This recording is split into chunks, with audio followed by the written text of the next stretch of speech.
ஓசூர் கோவிந்த அக்ரஹாரம் பேருந்து நிலையத்தில் கலைஞர் 102 வதாண்டு பிறந்த நாள் முன்னிட்டு கோபால் சிவகுமார் தலைமையில் துப்புரவு பணியாளர்களுக்கு பள்ளி மாணவ மாணவிகளுக்கு நலத்திட்ட உதவிகள் வழங்கும் நிகழ்ச்சி. கிருஷ்ணகிரி மாவட்டம் ஓசூர் மாநகராட்சிக்குட்பட்ட பேட்டைப்பள்ளி பஞ்சாயத்திற்கு உட்பட்ட கோவிந்தா அக்ரஹாரம் பேருந்து நிறுத்தம் அருகே ஓசூர் சட்டமன்ற உறுப்பினர் ஓய் பிரகாஷ் அவர்களின் வழிகாட்டுதலின் பெயரில் மாநகர மேயர் முன்னாள் சட்டமன்ற உறுப்பினர் எஸ். சத்யா அவர்களின் அறிவுறுத்தலின்படி கலைஞர் 102வது நூற்றாண்டு விழாவினை முன்னிட்டு துப்புரவு பணியாளர்களுக்கு அரிசி, பருப்பு, சர்க்கரை, எண்ணெய் உள்ளிட்ட 10 வகையான நலத்திட்ட உதவிகள் மற்றும் 10ஆம் வகுப்பு நல்ல மதிப்பெண்கள் எடுத்து தேர்ச்சி பெற்ற மாணவ மாணவிகளுக்கு நோட்டு புத்தகம், பேனா, பென்சில், கால்குலேட்டர், டிக்ஷனரி உள்ளிட்ட நலத்திட்ட உதவிகள் வழங்கப்பட்டது.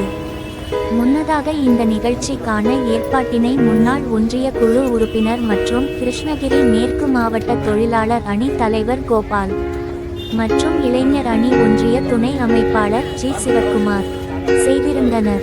இந்த நிகழ்ச்சிக்கு சிறப்பு அழைப்பாளர்களாக ஓசூர் மாநகராட்சி துணை மேயர் சி. ஆனந்தையா, ஒன்றிய செயலாளர் கஜேந்திரமூர்த்தி, இளைஞர் அணி மாநகர அமைப்பாளர் கலைச்செழியன் ஆகியோர் கலந்து கொண்டு கலைஞர் 100ஆண்டு விழாவை முன்னிட்டு துப்புரவு பணியாளர்களுக்கு நலத்திட்ட உதவிகள் மற்றும் 10ஆம் வகுப்பில் நல்ல மதிப்பெண்கள் பெற்று தேர்ச்சி பெற்ற மாணவர்களுக்கு நலத்திட்ட உதவிகள் வழங்கப்பட்டன.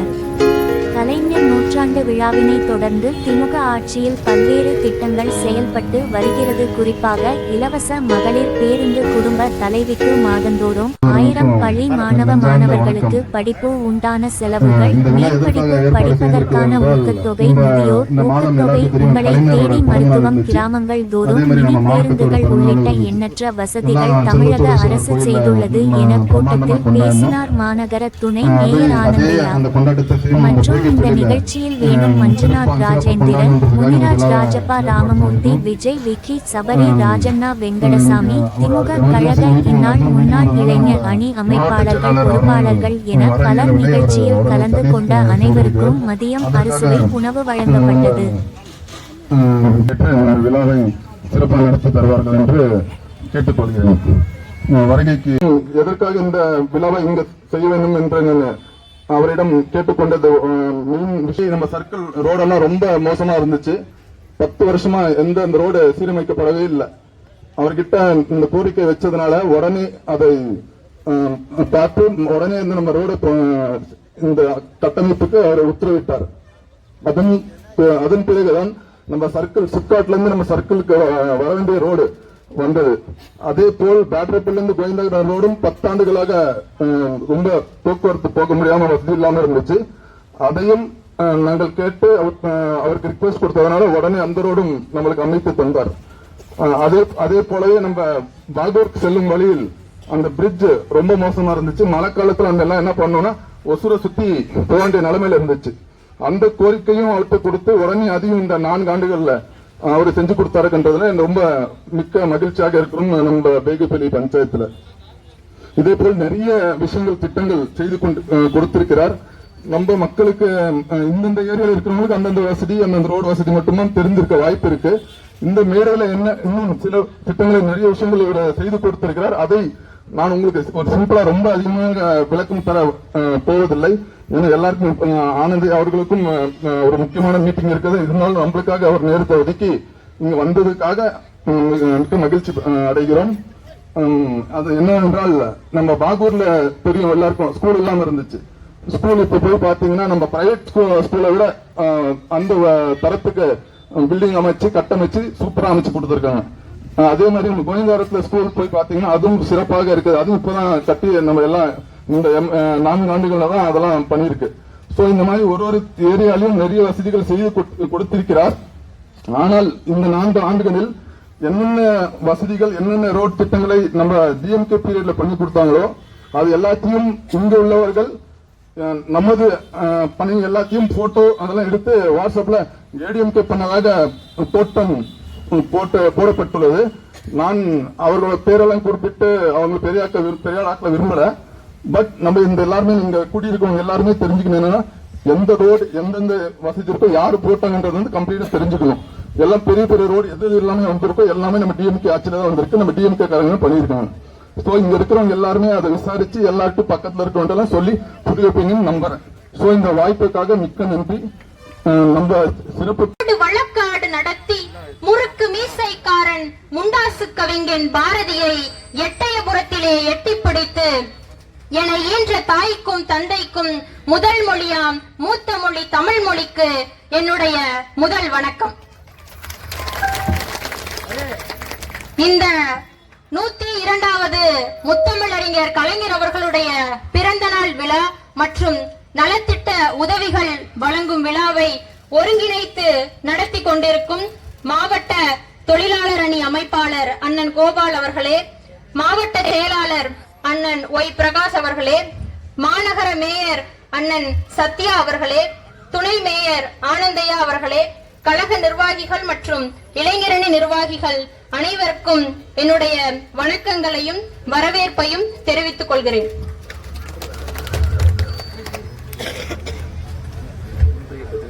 கஜேந்திரமூர்த்தி அவர்களுக்கும் என்னுடைய வணக்கங்களையும் வரவேற்பையும் தெரிவித்துக் கொள்கிறேன். முத்தமிழறிஞர் கலைஞர் அவர்களுடைய உயிரினும் மேலான அன்பு உடன்பிறப்புகளே, பெரியோர்களே, தாய்மார்களே, உங்களுக்கு அழக பேச்சாளர்களும் செல்லுமிடமெல்லாம் சிறப்பை சேர்க்கும் வகையில் எங்களை அடையாளம் கண்டு வழிநடத்தி கொண்டிருக்கிற துணை முதலமைச்சர் அண்ணன் உதயநிதி அவர்களுக்கு இந்நேரத்திலே எனது நன்றியை தெரிவித்துக் கொள்கிறேன். முதல் மேடையே இந்த மக்களிடையே பேசுவதில் பெரும் மகிழ்ச்சி கொள்கிறேன். கலைஞர் கண்ணியின் பெயரை கேட்டேன் கருணையின் நிதியம் என்றால், மன்னிய உறவை கேட்டேன் மந்திரி குமாரி என்றால், பண்ணினான் கேட்டபோது பராசக்தி வடிவம் என்றால், சென்னைதான் ஊரா என்றேன் திருவாரூர் நகரம் என்றால், தந்திரம் அறிவாள் மெல்ல சாகசம் புரிவாள், மின்னும் அந்திவான் மின்னல் போல அடிக்கடி சிரிப்பாள், நானும் பந்தயம் போட்டு பார்த்து பலமுறை தோற்றுவிட்டேன், என்ன மந்திரம் போட்டாலோ தெரியவில்லை, கோடிக்கணக்கான தமிழர்கள் நெஞ்சை சிறையாய் கொண்டார், என் கவிதை யாப்பின்றி போனாலும் போகட்டும், என் நாடு மொழி இன மான உணர்வெல்லாம் காப்பின்றி போகக்கூடாது என்று முழங்கிய தலைவர் ஐயா கலைஞர் அவர்கள் இன்று இந்த மேடையிலே இத்தனை பேர் முன்னிலையில் ஒரு பெண்ணாக தைரியமாக முன்வந்து அரசினுடைய சாதனைகளை எடுத்து கூறுகிற ஒரு தைரியம் வந்திருக்கிறது என்று சொன்னால் அதை தந்தது திராவிட முன்னேற்ற கழகமும் ஐயா கலைஞர் அவர்களும் தான். கலைஞர் அவர்களை தமிழகத்தின் சிற்பி என்று எல்லோரும் சொல்வார்கள். ஆனால் நோபல் பரிசு பெற்ற பொருளாதார அறிஞர் அண்ணன் அமர்த்தியா சொல்கிறார், கலைஞர் நவீன தமிழ்நாட்டின் சிற்பி அல்ல, ஒட்டுமொத்த இந்தியாவின் சிற்பி என்று சொல்லுகிறார். ஏன் என்று தெரியுமா? இந்த ஓசூர் மண் இவ்வளவு வளர்ச்சி பெறும் என்று யாருமே எதிர்பார்த்திருக்க மாட்டார்கள். அப்படி ஒரு அதிசய கனவை நினைவாக்கியது தலைவர் கலைஞர் தான். கலைஞர் முதல்வராக இருந்த போதுதான் சிப்காட் தொழிற்சாலைகளை இங்கே நிறுவினார். பெங்களூருவை போல ஓசூரும் தொழில் வளர்ச்சியில் முன்னேறும் என்பதை ஒரு தொலைநோக்கு பார்வையுடன் நமக்கு செய்து காட்டியிருக்கிறார். அதன் விளைவு இன்று என்ன? குண்டூசி தயாரிக்கிற தொழிற்சாலையிலிருந்து பிளைட்டுக்கு பார்ட்ஸ் தயாரிக்கிற தொழிற்சாலை வரை எல்லா விதமான தொழிற்சாலைகளும் பல மொழி பேசக்கூடிய மக்களும் பல மாநிலத்தவரும் ஒன்று செய்யும் என்கிற திட்டத்தின் மூலமாக அந்த காப்பாற்றப்பட்ட உயிர்களில் எல்லாம் ஐயா கலைஞர் அவர்கள் தான் வாழ்ந்து கொண்டிருக்கிறார்கள். இன்றைக்கு திராவிட மாடல் அரசினுடைய காலை உணவு திட்டத்தை எல்லோரும் சாதாரணமாக பேசுகிறார்கள். ஆனால் அப்படி அல்ல. கனடாவினுடைய பிரதமர் இருக்கிறார் தெரியுமா? கனடாவினுடைய பிரதமர் அவர்கள் நம்முடைய திராவிட மாடல் அரசின் காலை உணவு திட்டத்தை எப்படி என்று கூட்டமெல்லாம் நடத்தி அதனை அவர் செயல்படுத்துகிறார். அப்படிப்பட்ட ஒரு உயரிய திட்டத்தை நம்முடைய முதல்வர் நம் பிள்ளைகளுக்கெல்லாம் கொடுத்திருக்கிறார். இன்னும் உங்களுக்கு என்ன வேண்டும் என்று இந்த ஓசூர் மக்களின் நலன்களுக்காக 50 கோடி ரூபாய் செலவில் இங்கே பேருந்து நிலையம் அமையவிருக்கிறது. விமான நிலையம் அமைவதற்கான ஏற்பாடுகளையும் நம் முதலமைச்சர் செய்து கொண்டிருக்கிறார். மேலும் 582 கோடி செலவில் பாதாள சாக்கடை திட்டம் அடிக்கல் நாட்டப்பட்டு அதற்கான வேலைகளும் நடந்து கொண்டிருக்கிறது. இன்றைக்கு நாம் எல்லாம் படித்து பட்டதாரிகளாக இருக்கிறோம். நம்முடைய பிள்ளைகள் எல்லாம் படித்து பட்டதாரிகளாக இருக்கிறார்கள். இதற்காக நாளும் பகலும் நம்முடைய மாவட்ட செயலாளர்கள், மாநகர மேயர் அவர்கள், துணை மேயர் அவர்கள், கழக நிர்வாகிகள், நம்முடைய செயல் முதல்வர், முதலமைச்சர் அனைவரும் தினமும் மக்கள் பணி ஆற்றிக் கொண்டிருக்கிறார்கள். இன்றைக்கு இடஒதுக்கீடு இல்லை என்றால் நம்முடைய பிள்ளைகள் எல்லாம் படித்து முன்னேறி இருக்க முடியாது. அப்படிப்பட்ட இடஒதுக்கீட்டை கலைஞர் அவர்கள் நிறைவேற்றுகிறார். இந்த திராவிட முன்னேற்ற கழகத்திற்கே கிடைத்த ஒரு மிகப்பெரிய முதல் வெற்றி என்ன தெரியுமா? இந்திய அரசியலமைப்பு சட்டத்தில் திருத்தம் செய்யப்பட்டதுதான். அதுதான் அந்த இடஒதுக்கீடு. இடஒதுக்கீட்டை சட்டமாக இயற்றும் போது ஐயா கலைஞர் சொல்லுகிறார், கையில் தலையில் மலமல்லுவோர் தலை விதி மாற்றிட இடஒதுக்கீட்டு அறிக்கையை தலையில் வைத்து ஆடுகிறேன் நான், பள்ளத்தில் கிடப்போரை படிகளில் ஏற்றிட பகுத்தறிவு துணை கொண்டு வாரீர் என்று சமூக நீதியை இடஒதுக்கீடு மூலம் நிலைநாட்டியிருக்கிறார். அன்றைய காலத்துல எல்லாம் பாத்தீங்கன்னா ஒரு அரச குலத்தவர் கற்றுக்கொள்ளக்கூடிய ஒரு வில்வித்தையை ஒரு வேடர் குலத்தை சார்ந்த ஒரு ஏகலைவன் கற்றுக்கொள்வதற்காக கேட்டால் கட்டை விரலை காணிக்கை கேட்ட துரோணாச்சாரியார் போன்ற ஆசிரியர்கள் இருந்தார்கள். ஆனால் இன்றைக்கு சமூக நீதியை நிலைநாட்டுகிற இந்த காலகட்டத்திலே கட்டை விரலை யாராவது காணிக்கையாக கேட்டால் அவர்கள் பட்டையை உரி என்று எச்சரிக்கை முழக்கமிட நமக்கெல்லாம் தூண்டியவர் ஐயா கலைஞர் அவர்கள். இன்று அர்ச்சகராகி ஆலயம் நுழைகிறார்கள் என்றால் அதற்கு காரணம் திராவிட முன்னேற்ற கழகமும் ஐயா கலைஞர் அவர்களும் தான். நம்முடைய முதல்வர் இதற்கும் ஒரு படி மேலாக சென்று விட்டார். நம்முடைய முதல்வர் நம்பர் 1 முதல்வராச்சே. அதனால என்ன பண்றாரு? பெண்களை அர்ச்சகராக்குகிறார். கரு சுமக்கும் பெண்களும் கருவறைக்குள் செல்ல வேண்டும் என்று விமான ஓட்டியாக பெண்கள் சென்று விட்டார்கள். விண்வெளிக்கு கூட பெண்கள் சென்று விட்டார்கள். ஆனால் அவர்கள் நுழைய முடியாத இடம் ஒன்று இருக்கிறது, அதுதான் கோயில் கருவறை என்று ஒரு அறிக்கை ஒன்று வெளியிட்டது. அது என்னவென்றால், உடை உறுப்பு தானம் செய்வீர்கள், எதற்காக இந்த ஒரு சாதாரண திட்டத்திற்காக ஊர் முழுக்க பிரச்சாரம் செய்கிறீர்கள் என்று கேட்டதற்கு ஐயா கலைஞர் சொல்லுகிறார், உங்களுக்கு வேண்டுமாக இருக்கலாம், ஆனால் நான் நினைத்தது போல் இந்த திட்டம் மட்டும் ஒரு கிறிஸ்தவனுடைய கரங்கள் ஒரு அல்லாவை தொழுகிறது, ஒரு இஸ்லாமியனுடைய இதயம். சில செயலாளர் இந்த விழாவுக்கு வர வேண்டிய சூழ்நிலை, நம்முடைய ஒன்றிய கழக உறுப்பினர் ரொம்ப கோபத்தோட இதை இருக்காரு. ஏனென்றால் மாவட்ட கழக செயலாளர்களுக்கு இன்னைக்கு ஐடிவிங்களுடைய கூட்டம் ஒசூரில் முடிச்சுட்டு இப்போதான் அவர் தெளிவில் 1 மணிக்கு அவர் கூட்டத்தில் பேச வேண்டும். மன்னிப்பு கேட்க வேண்டிய சூழ்நிலை எங்களுக்கும் ஒன்றிய செயலாளருக்கு ஒரு கட்டளை. நீங்கள் 2 பேர் கண்டிப்பாக அந்த கூட்டத்தில் கலந்து அவருக்கு சமாதானப்படுத்த வேண்டாம்னு நானும் தருமபுரிக்கு கல்யாணம் போக வேண்டிய சூழ்நிலை இருந்தாலுமே நம்ம 2 பேரும் கண்டிப்பாக இந்த கூட்டத்தில் கலந்து கொள்ள வேண்டும் என்று சொன்னார். அதுக்காக தான் நாங்கள் வந்தோம். யாரும் இது போட வேண்டிய அவசியம் இல்லை. ஏனென்றால் அவர் கட்டாயம் இங்கே வர மாநகர செயலாளர், மாவட்ட செயலாளர் இங்கே வர வேண்டிய சூழ்நிலை. அவங்களுக்கு தெளிவில் ஒரு கூட்டம் 1 மணிக்கு அங்கே 1000 பேருக்கு மேலே அங்கே கூட்டம் சேர்ந்துருக்காங்க. அந்த கூட்டத்தில் பேச வேண்டிய ஒரு சூழ்நிலை. இன்னொரு வாட்டி கண்டிப்பாக அவர் வராரு. அதுக்காக இந்த கூட்டம் சார்பாக நாம் அவங்களுக்கு சார்பாக நான் மன்னிப்பு கேட்க கடமைப்பட்டிருக்கின்றேன். அதே மாதிரி இந்த ஒசூர் தொகுதியை பொறுத்தவரை 4 ஆண்டு காலம் முடிந்து 5ஆம் ஆண்டு நாம் அடியெட்டு வைத்து இருக்கிறோம்.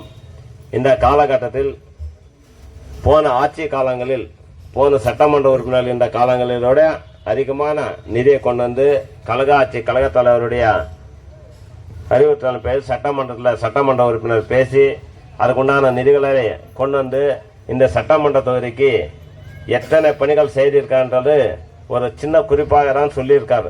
ஏன்னா சிவகுமார் அவர்கள் சின்ன குறிப்பாக தான் சொல்லியிருக்கார். ஏறக்குறை 2500 கோடி ரூபாய் இந்த சட்டமன்ற தொகுதிக்கு ஒதுக்கப்பட்டு அந்த பணிகளை சிலரெல்லாம் முடிக்கப்பட்டிருக்கிறது, சிலரெல்லாம் பணிகள் செய்து கொண்டிருக்கார் என்பதுதான் உண்மை. ஏதோ நம்மள எதிர்கட்சிக்காரங்களெல்லாம் பேசுதான்றதுக்காக நாங்கள் மேடை போட்டு பேச வேண்டிய அவசியம் இல்லை. கழக ஆட்சி தலைவர் அவர்கள், கழக தலைவர் மாண்புமிகு தமிழக முதலமைச்சர் தளபதி அவர்கள் ஆகட்டும், இளைஞரணி செயலாளர் அண்ணன் உதயநிதி ஆகட்டும், நம்முடைய மக்கள் மேலே இருக்கிற அக்கறை பாசம் என்பது தமிழகத்தில் இருக்கு அத்தனை மக்களுக்கு தெரியும். ஏனென்றால் இந்த மேடை போட்டு பேசி நம்ம வாக்கு சேர்க்க இருக்க வேண்டிய அவசியம் இல்லை. இன்றைய மக்களுக்கு தேவைப்படும் அத்தனை பணிகளும் யோசிச்சு யோசிச்சு செய்யக்கூடிய ஒரு தலைவர் யார் என்றால் நம்முடைய தளபதி அவர்கள். ஏனென்றால் இன்றைய மகளிர் எல்லாம் நீங்க இங்க உட்கார்ந்து இருக்கீங்க. யாராவட்டும் இன்னைக்கு பஸ் டிக்கெட் வாங்கி போறீங்களா? பஸ்ல சொல்லுங்க, யாராவட்டும் போறீங்களா? ஒரு ஆளாகட்டும் ஃப்ரீயா தானே போறீங்க. அதே மாதிரி மகளிர் உரிமை தொகை எல்லாருக்கும் வருது தானே. அது யாருடைய ஆட்சியில் கொண்டு வந்தது? அதெல்லாம் நீங்க மனசுல வச்சுக்கணும். அதே மாதிரி சிற்றுண்டி திட்டத்தை வந்து கொண்டு வந்தாங்க மக்களுக்கு. 1லேருந்து 5வது படிக்கிற பசங்களுக்கு வந்து சிற்றுண்டி திட்டத்தை கொண்டு வந்திருக்காங்க. எல்லா பசங்களும் நல்லா சாப்பிட்றாங்கன்னு சொல்றாங்களா வீட்டில் வந்து? அப்போ யாருடைய ஆட்சியில் நல்லா நல்லா நிர்ணயிக்க நீங்க பார்க்கணும். மகளிர் வந்து நீங்க சொல்லணும், எல்லாருக்குமே எடுத்து சொல்லணும். ஏனென்றால் இந்த நம்ம ஆட்சி காலத்தில் வந்து என்னென்ன பணிகளெல்லாம் நம்ம செய்யறோம். அதே மாதிரி படிக்கின்ற மாணவ செல்வங்களுக்காகட்டும் மாணவர்களுக்காகட்டும் 12ஆம் வகுப்பு படித்து அரசு கலைக்கல்லூரிக்கு சென்று முடியாதவங்களுக்கெல்லாம் 1000 ரூபாய் மாதந்தோறும் தராங்க. அதை எத்தனை பேர் நம்ம வாங்கிட்டு இருக்கீங்க தெரியுமா? அது தெரியுமா தெரியும் அந்த திட்டத்தை கொண்டு வந்திருக்காங்கன்ட்டு. அந்த மாதிரி திட்டங்கள் எல்லாம் நம்முடைய ஆட்சி காலத்துல கொண்டு வந்திருக்காங்க. அதாவது அந்த 12ஆம் வகுப்பு படிச்ச அரசு பள்ளியில படிச்ச மாணவ செல்வங்களுக்கு 12ஆம் வகுப்பு படித்த பிறகு மாதந்தோறும் 1000 ரூபாய் தராங்க அரசாங்கம். அதனால நீங்க வந்து மனதில் வைத்துக் கொள்ள வேண்டும்.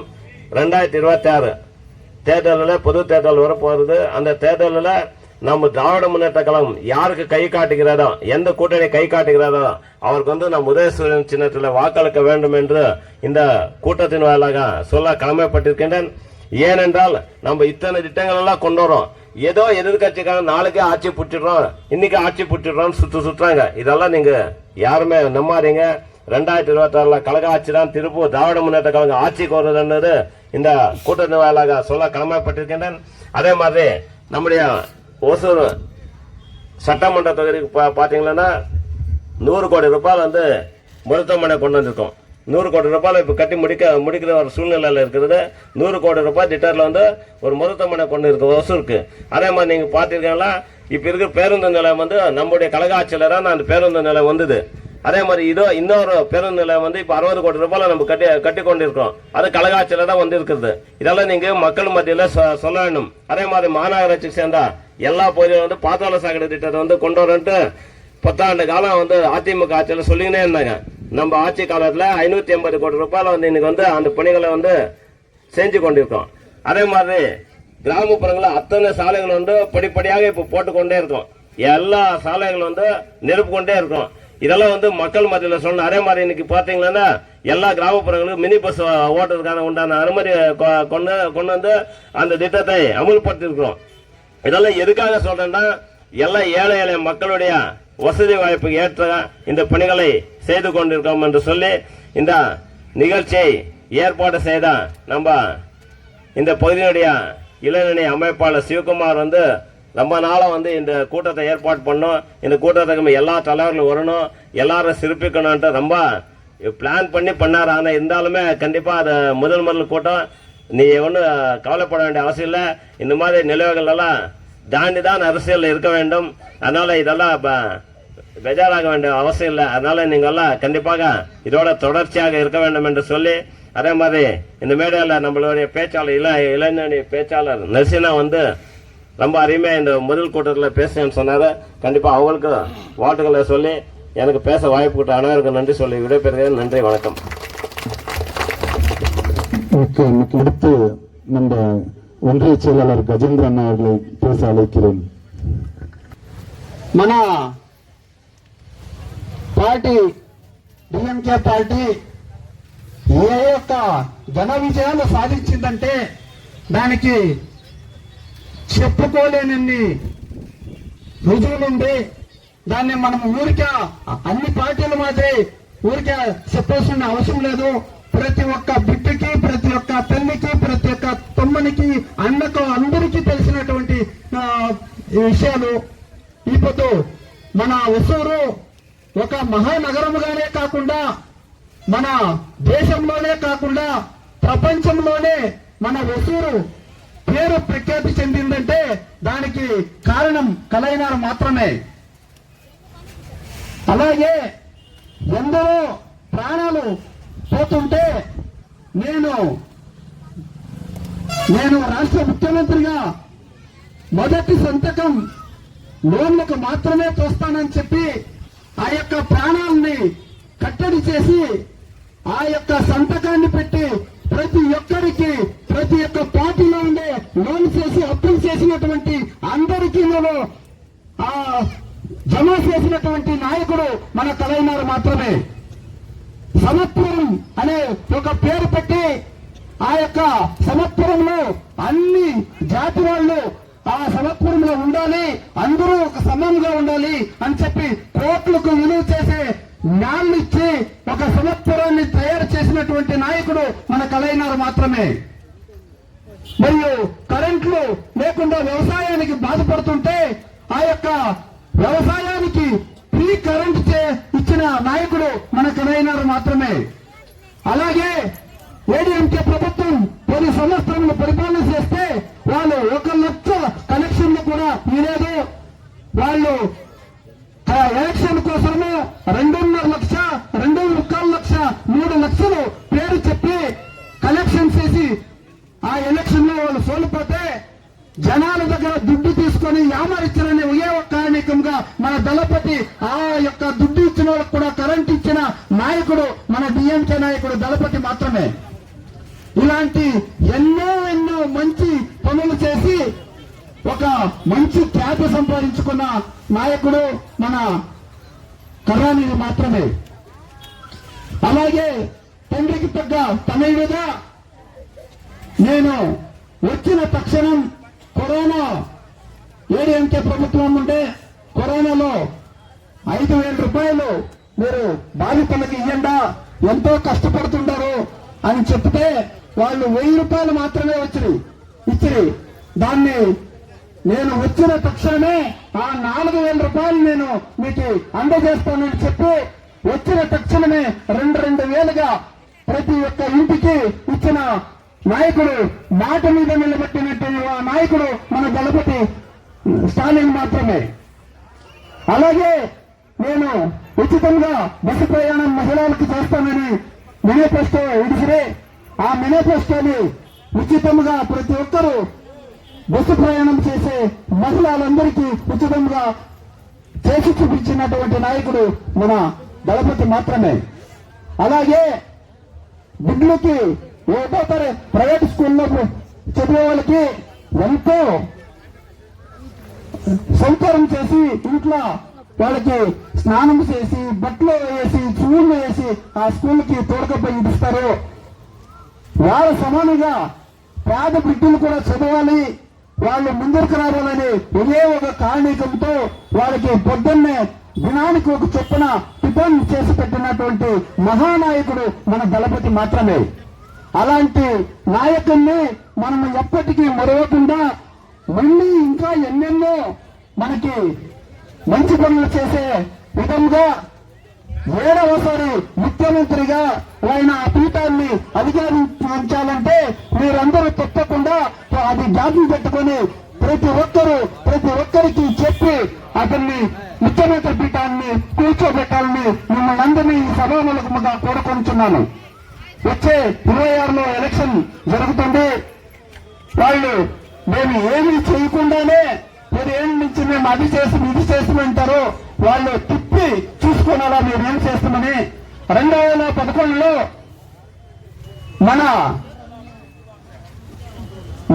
మన ఉసూరుకి చెందిన ఒక నాయకులే చైర్మన్ గా ఉసూరులో ఉండే అప్పుడు నేను ఇండిపెండెంట్ గా కౌన్సిలర్ గా ఉంటే మొదటి సబ్జెక్ట్ లోనే మొదటి మీటింగ్ లోనే 45 వార్డుల్లో 45 కౌన్సిలర్లకి 50 లక్షలు ఫండ్ సబ్జెక్ట్ లో పెట్టి, కానీ ఆ 50 లక్షల సబ్జెక్టు కావాలంటే మీరు మున్సిపాలిటీలో ఎత్తి చూడొచ్చు. ఆ పెట్టింది ఇది వరకు 14 ఏళ్ళాయా ఆ ఫండ్ రిలీజ్ కాలేదు, వర్క్ చేయలేదు. అలాంటి తప్పుడు మాటలు చెప్పి తప్పుడు ఇది చేసే ప్రభుత్వం మన ప్రభుత్వం కాదు. ఏమి చెప్తారో ఏమి చేస్తారో దాన్నే చెప్పే ప్రభుత్వం. అలాంటి నాయకుల్ని మనం ఎప్పటికీ మరవకుండా తప్పకుండా అతన్ని 26లో 7వ ముఖ్యమంత్రిగా మనమందరూ చూడాలని మీరందరూ ఆశీర్వాదించాలని అధిక మెజారిటీలతో ఇక్కడ నిలిసే క్యాండిడేట్ ని గెలిపించాలని మిమ్మల్ని అందరినీ కోరుకుంటూ ఈ చిన్న అవకాశాన్ని ఇచ్చిన మీకు అందరికీ வேதிக்கணும் ఉన్న பெண்களுக்கு నా యొక్క ధన్యవాదాలు. நடைபெற இருக்கும் இந்த நிகழ்ச்சியினை மிக சிறப்பாக ஏற்பாடு செய்திருக்கும் எங்கள் ஒன்றிய கவுன்சிலர் கோபாலன் அவர்களுக்கும் மற்றும் சிவகுமார் அவர்களுக்கும் மற்றும் ஒன்றிய செயலாளரும் மற்றும் நமது கஜேந்திரன் அவர்களுக்கும் மாநகர துணை மேயரும் ஒசூர் மேற்கு பகுதி செயலாளரும் அண்ணன் ஆனந்தையா அவர்களுக்கும், அடுத்ததாக தமிழ்நாடு இந்த அளவிற்கு வளர்ச்சி பெற்றிருக்கிறது என்றால் முழுக்க முழுக்க பெரியார் அண்ணா அவர்களின் கனவுகளை நிஜப்படுத்தியவர் நமது கலைஞர். வெறும் வாய்ப்பேச்சில் சொல்ல முடியாதுங்க. நம்மளுடைய முழுக்க முழுக்க பெரிய வளர்ச்சியை அவர் ஒவ்வொரு திட்டங்களும் பார்த்தீங்கன்னா அடித்தட்ட மக்களை எப்படி முன்னேற்றத்துக்கு கொண்டு போகணுன்ற நினச்சி ஒவ்வொரு விஷயத்தையும் செதுக்கினவர் நவீன சிற்பி நமது கலைஞர் அவர்கள். அவருடைய 102வது பிறந்தநாள் என்பது மிக சிறப்பாக எழுச்சியோடு கொண்டாடப்படுகிறதுங்க. இந்த நிகழ்ச்சியை சிறப்பாக செய்த அனைவருக்கும் நன்றியை தெரிவிச்சுக்கிறேன். நன்றி, வணக்கம். అందరికీ మరొకసారి నమస్కారాలు.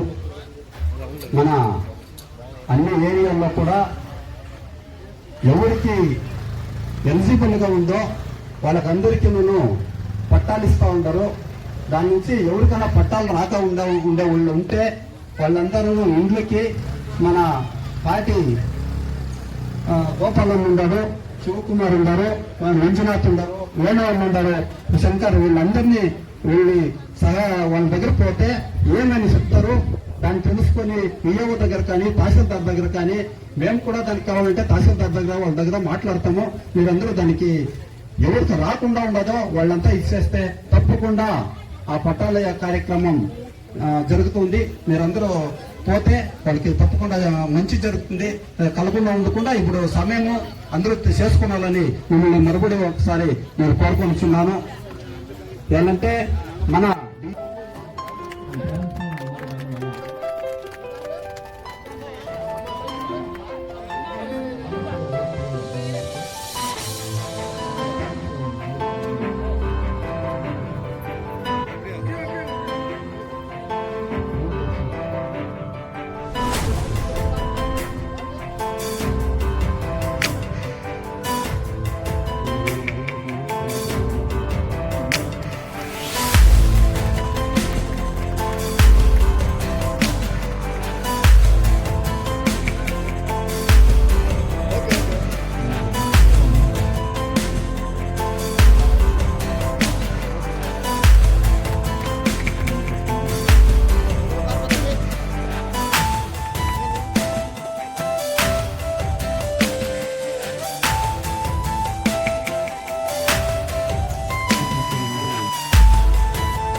లైన్ ఇస్తా ఉన్నాడు.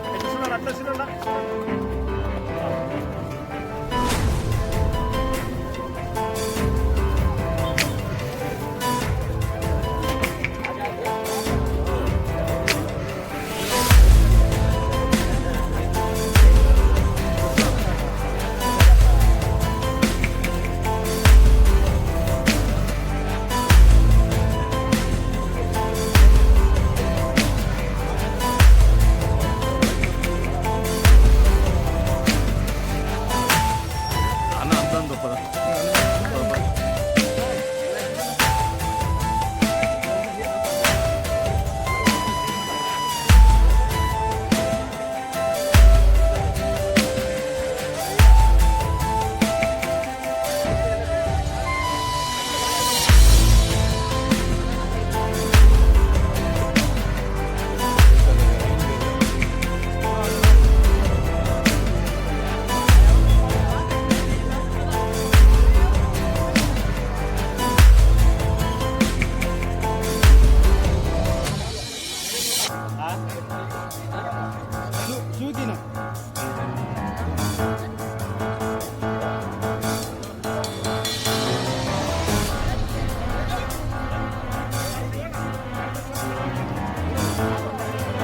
ఇట్లా ఇలా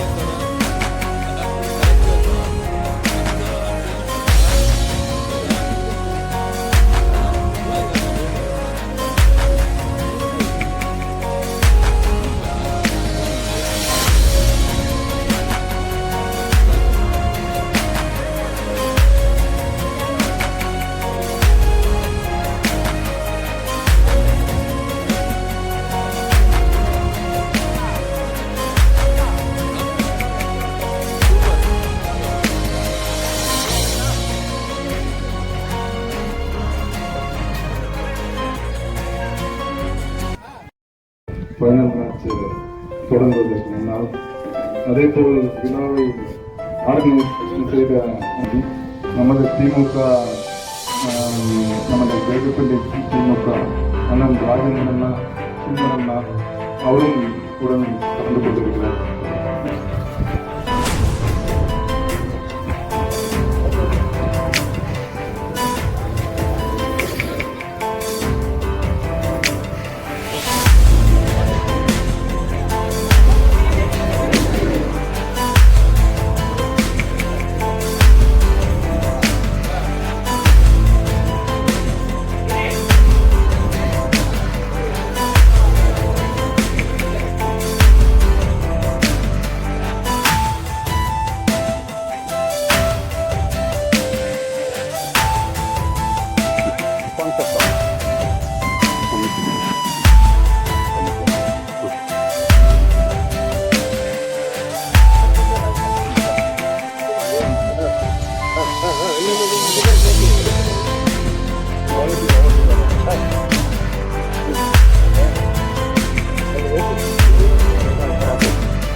எல்லாருக்குமே ஆல் த பெஸ்ட்.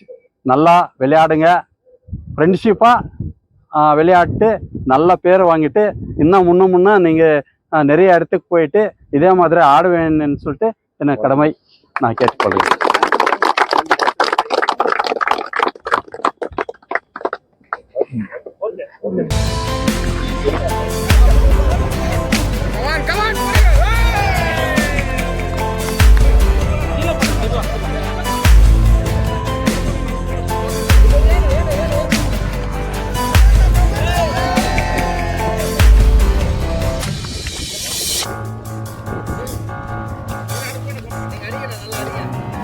Hey!